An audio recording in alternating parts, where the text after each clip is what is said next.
গোপন সংবাদের ভিত্তিতে তিনজন নেশা কারবারি সহ বিপুল পরিমাণ নেশা সামগ্রী আটক করে এনসিসি থানার পুলিশ। ফের উদ্ধার নেশা সামগ্রী। পুলিশের জালে দুজন পুরুষ সহ একজন মহিলা। উদ্ধারকৃত নেশা সামগ্রীর কালোবাজারি মূল্য প্রায় 4 লক্ষ টাকা।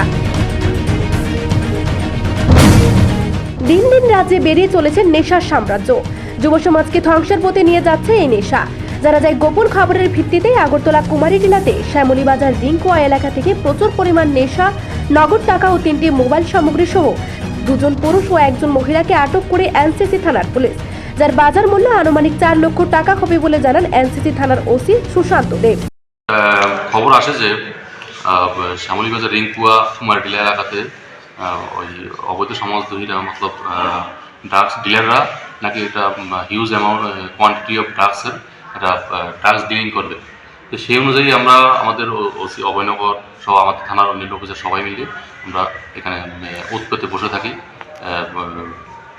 আমাদের উৎপত্তি বসে থাকার পরে যখন আমরা কিছুক্ষণ পরে লক্ষ্য করি যে একটা স্কুটি সহ আরও দুজন লোক ওরা একটা ড্রাগস নিয়ে ডিলিং করছে, তো লেনদেন করছে। ওই সময় আমরা ওদেরকে হাতে নাতে ধরে ফেলি। হাতে নাতে ধরার পরে আমরা দেখি যে এখানে টোটাল স্মল ভায়াল 400 স্মল ভায়াল হেরোইন, যেটাকে আমরা ব্রাউন সুগার জানি, আছে। সঙ্গে ওদের থেকে আমরা উদ্ধার করি ক্যাশ টাকা 23,000 টাকা, একটা স্কুটি সিজার করি এবং এমটি প্লাস্টিক ভায়াল, যেগুলি হিরোইনের জন্য ইউজ করা হয়, 500 প্লাস্টিক ভায়াল আমরা সিজ করি। তো উদ্ধার এবং সঙ্গে আমরা 3 জনকে গ্রেপ্তার করি, ওদের মধ্যে একজন মহিলা। রাজ্যে প্রায় প্রতিনিয়ত নেশা সামগ্রী উদ্ধার হলেও কেন আধরা এর পেছনের মূল পান্ডারা?